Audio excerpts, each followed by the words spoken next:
Hello गाइजहरु, welcome by मेरो YouTube च्यानलमा। के छ सबैजना सन्चै आरामै हुनुहुन्छ होला। म पनि एकदम आरामै छु है।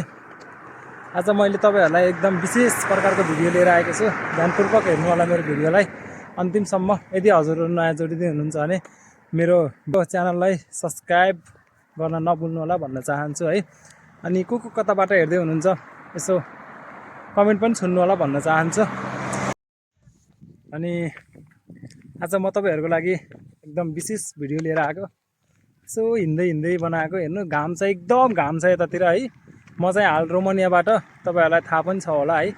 कतिलाई थाहा छ होला, कतिलाई थाहा छैन होला। म हाल रोमानियाको मेडियस भन्ने सहरबाट बोल्दै छु। यस्तो घाम बढिरहेको छ हैन त, चर्को घाम लागिरहेको छ। अहिले हाल चाहिँ युरोप भरि नै यस्तो गर्मी छ है।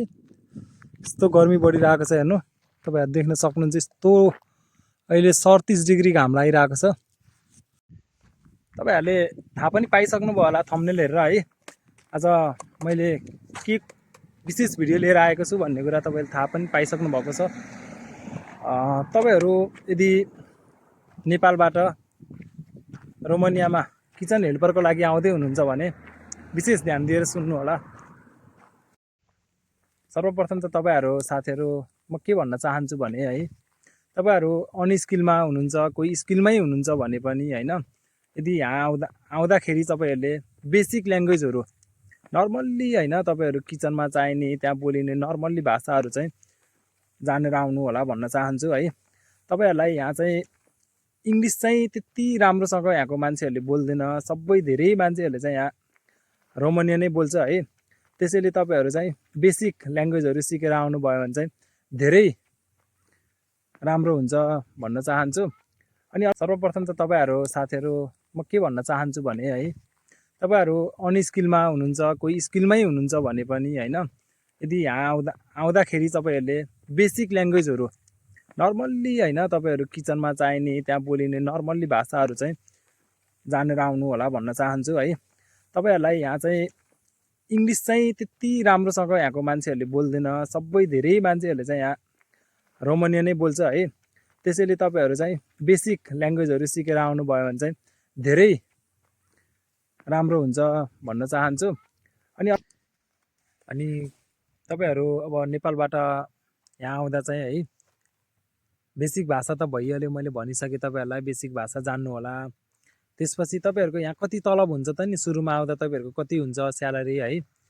तपाईहरुको नर्मल्ली तपाईहरुको भनेको 80 देखि 90 हजार चाहिँ तपाईहरुको बेसिक स्यालेरी हुन्छ है।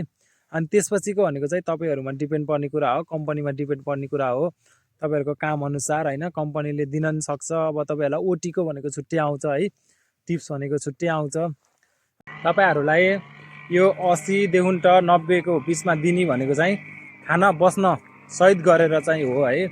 नर्मल्ली तपाईहरुले अब खाना चाहिँ यताउता चाहिँ हैन, होटलमै खानुहुन्छ। 80-90 भनेको तपाईहरुको सेभिङ हुन्छ, बचाउन सक्नेको लागि चाहिँ 80-90 भनेको सेभिङ हुन्छ, यति बुझ्नु होला सुरुमा।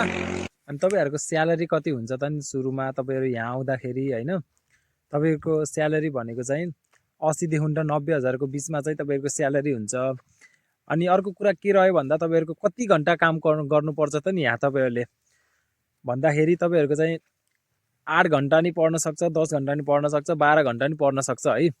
त्यो चाहिँ होटलमा डिपेन्ड पर्ने कुरा हो हैन। 8 देखि 12 घण्टासम्म मात्रै तपाईहरुको काम पर्न सक्छ है।